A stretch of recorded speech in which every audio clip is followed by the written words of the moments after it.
In this video, we're going to do an introduction to the new liquid glass design language that is coming this fall with macOS 26 Tahoe. This new look will be coming to iPhone, iPad, Apple Watch, and Apple TV as well. So here on an empty desktop, we don't have any super obvious changes from previous versions of macOS. But down in the dock, notice that the app icons have been redesigned with a sort of frosted look. You might also notice that everything is more rounded. There really are no more sharp corners in the Mac interface. Bring up a Finder window, and the rounded corners are even more apparent. The corners of Windows and app icons now have the same or very similar radius to the physical corners found on a MacBook, iPhone, or iPad. Next, let's focus on the toolbar and sidebar of this Finder window. Toolbar sections are now pill-shaped and sort of float over the background of the window. On the left, we have the Finder sidebar, which is its own floating panel. Switch to dark mode, and we can see this a little better.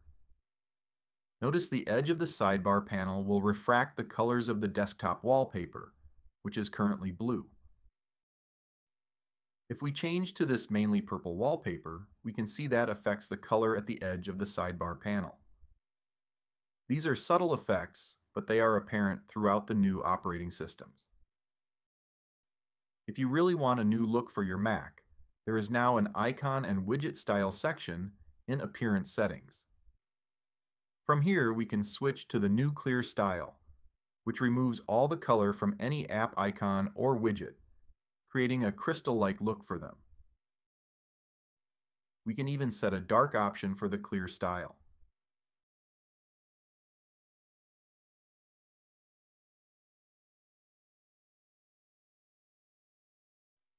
Select the tinted option, and all icons and widgets will be tinted with the color selected up here in Appearance Settings.